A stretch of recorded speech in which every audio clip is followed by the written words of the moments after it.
Pessoal, mais uma live do canal Química com G, agora pegando pesado no Enem, na SpaceX. Vamos tentar trazer para você umas resoluções de questões bacanas, bem diversificada e, lógico, do jeito que a SpaceX gosta, bem aprofundado. Professor, não quero SpaceX, eu quero outros. Funciona? Funciona do mesmo jeito. Por isso que na minha plataforma, quimicaspacex.com, ela serve para uma base para qualquer coisa, seja concurso ou seja vestibular, ok? Então, se você não tem condição de comprar minha plataforma, não tem importância. Chega aqui comigo lá no YouTube. Vai lá no canal Química com G, se inscreva, dá aquele like. Se você assistir esses vídeos, se você compartilhar, dá aquele joinha. O joinha é legal porque você mostra que você se interessou. Comente, passe para seus amigos, que vai gostar. Essa live vai virar exercícios, né, pontuais que eu vou publicar depois. Então, se você perder agora, não precisa ficar, né, receoso. Você vai ter muito mais coisas. Mas nada de delongas, vamos começar a fazer o exercício.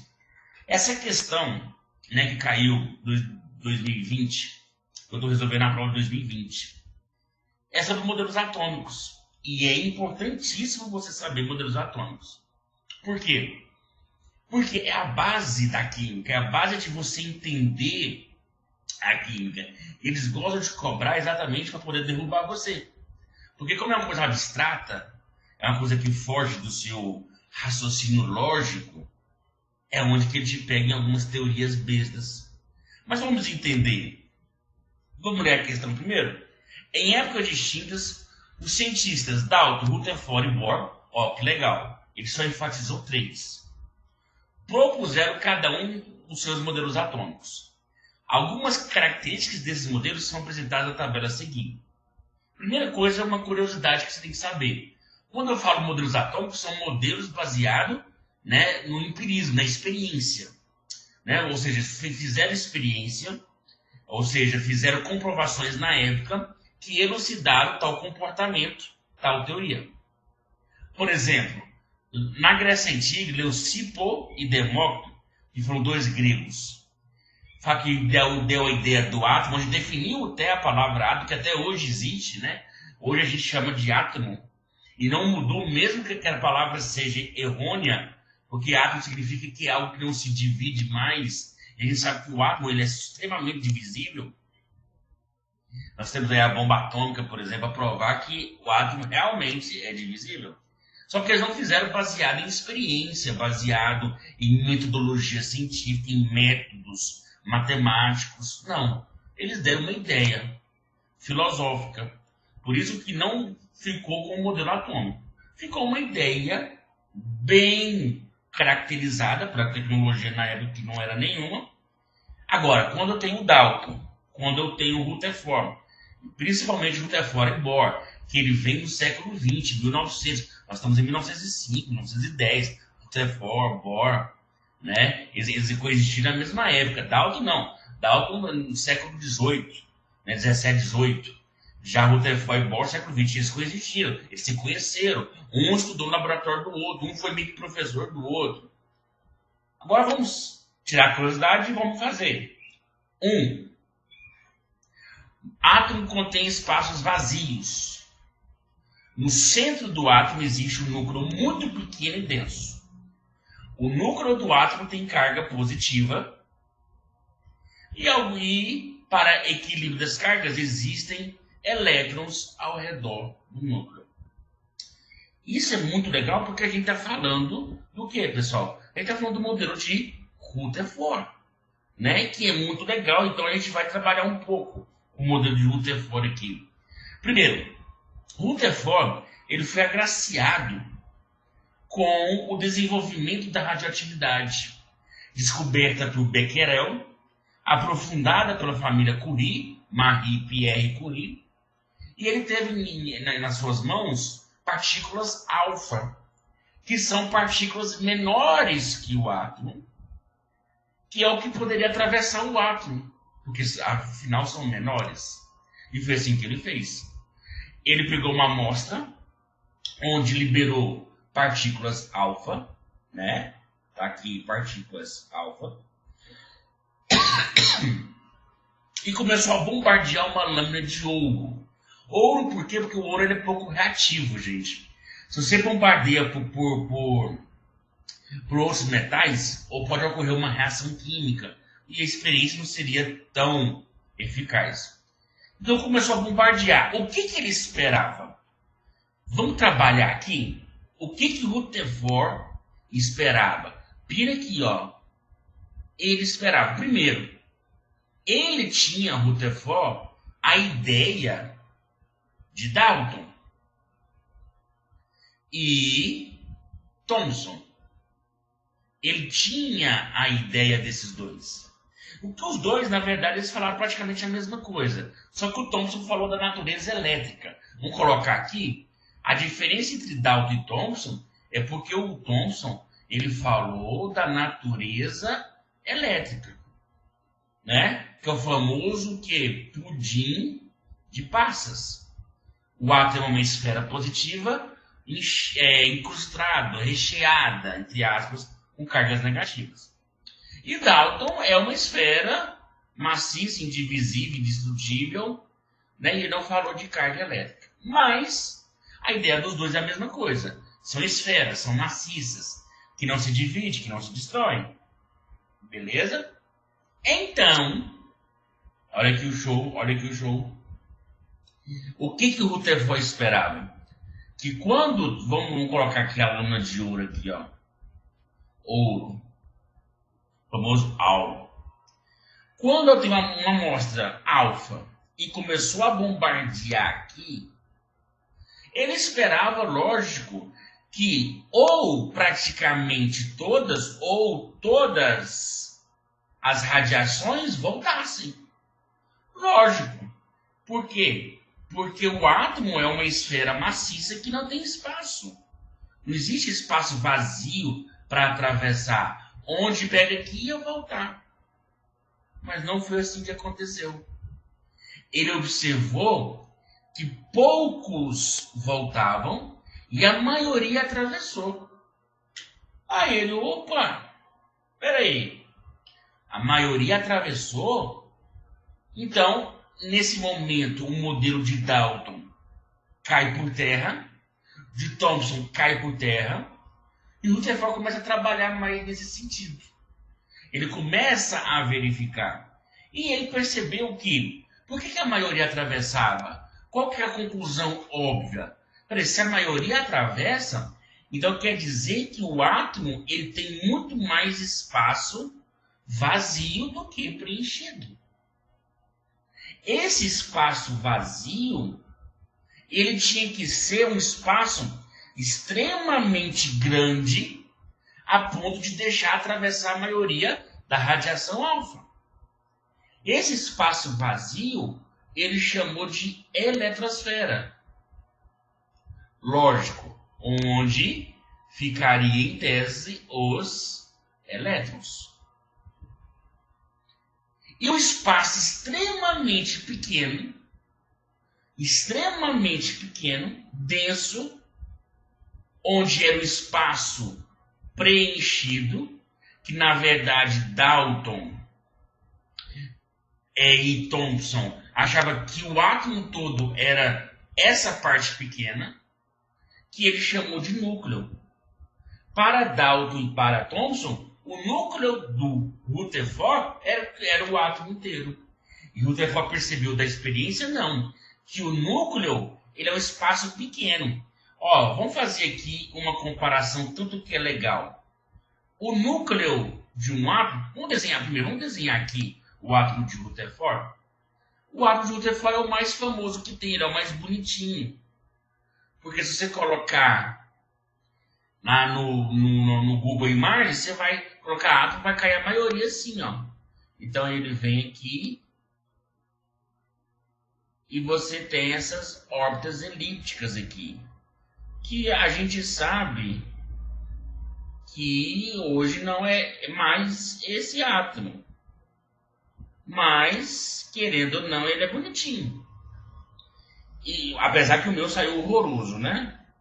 Mas disfarça. Aí, esse núcleo aqui, ó, olha interessante, ele ocupa quase 1% da massa total. Ou seja, praticamente nada. Então quer dizer que a eletrosfera ocupa 99%. Porém, o núcleo, em relação à massa do átomo, ele tem 99%. E a eletrosfera tem apenas 1%. Então esse núcleo, ele além de ser extremamente pequeno, ele é extremamente denso. Por isso que a gente sabe. E foi descoberto, né? Foi descoberto, né,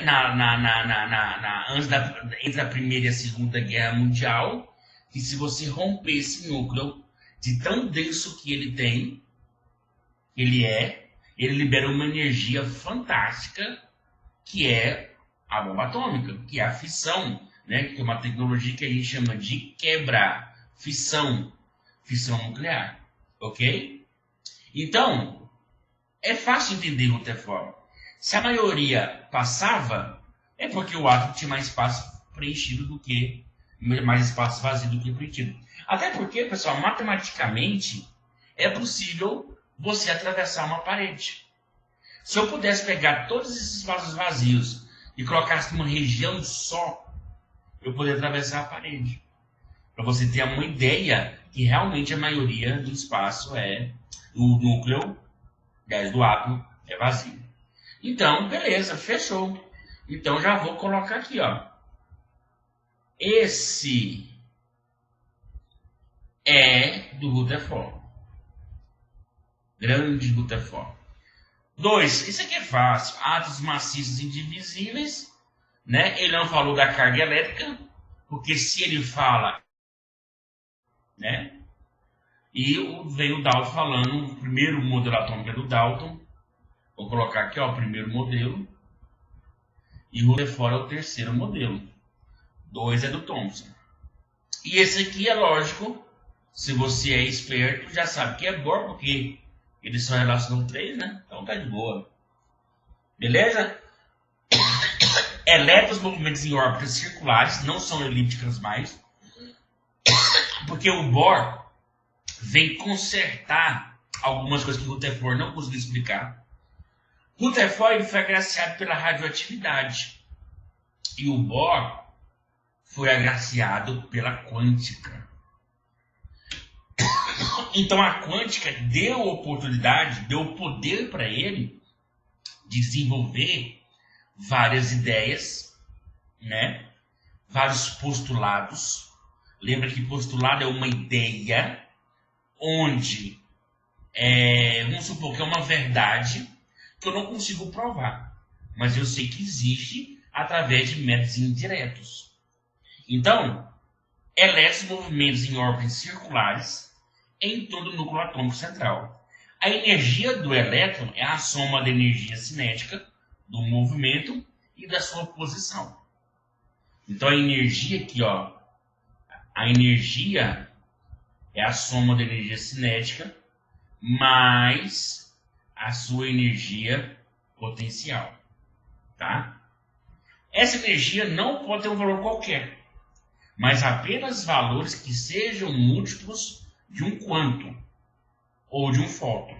Tanto é que quantum no grego significa exato, ou seja, uma energia exata, uma energia específica, tá? Os elétrons percorrem apenas órbitas permitidas. Pessoal, então nós temos aqui, ó, se eu for desenhar o átomo de Bohr, eu vou ter que desenhar ele mais ou menos assim, ó. Por quê? Porque ele vem com órbitas circulares. Apesar que essas órbitas minhas não estão muito circulares, né? Mas deu para entender. Aí é aqui que você conhece o que tem de átomo hoje, praticamente. Os outros que vieram depois de Bohr melhorou muito. Deu outro tipo de ciência, mas o grosso que você conhece é daqui, ó. Você tem as camadas, né? Por exemplo, K, L, N, a gente sabe que são 7 camadas, né? Ou seja, K, L, M, N, O, P e Q são 7 camadas. Dentro dessas camadas existem as subcamadas, S, P, D, F, que são as subcamadas. Mas o mais importante aqui é elucidar o que ele falou.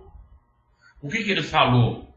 Que o elétron, por exemplo, aqui, ó, o elétron, ele não vai para essa órbita e nem para essa.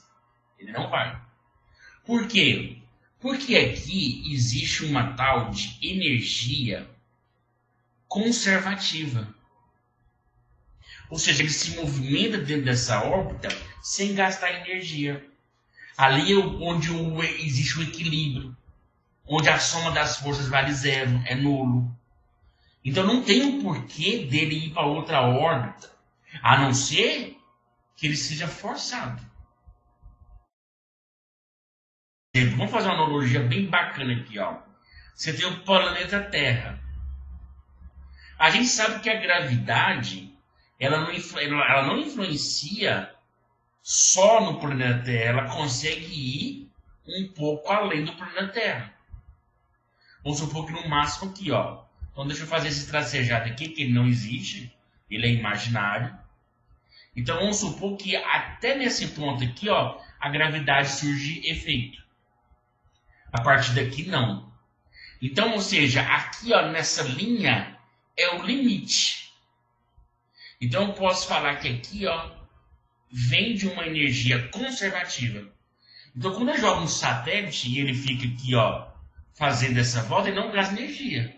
Tanto é que ele fica aí 200, 100 anos movimentando em torno da Terra sem gastar energia. Por quê? Porque ali a soma das forças vale zero. Né? Posso colocar aqui, ó, a soma das forças vale zero. Então ali é onde é um ponto onde a gravidade não é forte o suficiente para trazer de volta e não é fraca o suficiente para deixar o objeto sair para o espaço afora. Então, qual que é a probabilidade de um satélite sair daqui?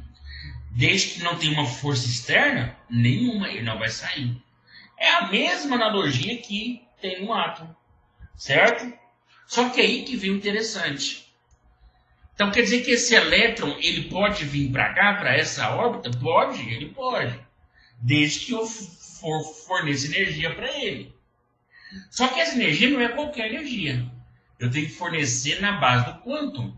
Ou seja, um valor exato de energia para ele poder migrar de camada. Aí ele sai do estado fundamental, vai para o estado excitado. O que é o estado excitado? É o estado onde está energeticamente, né? Ele está com energia maior do que estaria normal. Ou seja, ele sai da sua zona de conforto. E aqui, para isso ele fazer, ele precisa absorver energia. Isso é importante. À medida que eu afasto o átomo, o elétron, ele precisa absorver. Só que aí para ele voltar, basta eu parar de fornecer energia, ele volta, então ele volta liberando. E geralmente é na forma de luz. Por isso que eles chamam quantum de fóton. Porque fóton são partículas de luz, certo? Aí você tem aí várias aplicações, que é, por exemplo, aplicações dos fogos de artifício, né? O que é os fogos de artifício? São elementos, né, como cobre, como potássio, como vários elementos que têm cores diferentes, onde, quando eu acendo a pólvora, os elétrons estão absorvendo energia, indo para as camadas mais energéticas, e quando eu solto, eles param de absorver energia, eles acabam voltando. E cada átomo libera a sua luz, entre aspas, o seu comprimento de onda numa banda específica, né? Uns liberam no vermelho, outros liberam no azul, né? Por exemplo, o sódio no amarelo, né? E outros no invisível. Quem não tem graça de falar? Você tem aquela explosão de cores. E você pode fazer tranquilamente na sua casa. Acende o seu fogão. É super seguro essa experiência. A chama ela é azul. Pega um sal e coloca derrama um pouquinho de sal. Fica extremamente amarelo. É o que acontece. Os elétrons que estão no sódio vão para as camadas mais energéticas e voltam. Quando volta, libera luz na faixa amarela, que é onde eu vejo o amarelo. É ótimo para identificar substâncias, né? É chama de teste de chama. Beleza? Então, pessoal, encerramos aqui a primeira questão. Gostosa, tranquilo, né? A continuação da questão está aqui, ó. Né? Essa alternativa, né? O primeiro a gente sabe que é Rutherford, né? O primeiro modelo. O segundo modelo a gente sabe que é o Dalton. E o terceiro modelo, né, é o Bohr, né? Então, em caso aqui vai ser letra D de dado, né? Rutherford modelo 1, o Bohr modelo 3 e Dalton modelo 2. Beleza? Pessoal, estamos encerrando essa primeira questão sobre modelos atômicos. É muito bom viajar com seus modelos. Eu tentei ser mais conciso para não demorar muito, porque eu poderia viajar na história, porque a história é muito legal também, que envolve esses protagonistas que revolucionaram. Por exemplo, Rutherford e Bohr ganharam o prêmio Nobel, né? Porque desenvolveram teorias onde hoje a ciência se baseia, que é nos modelos atômicos. Ok?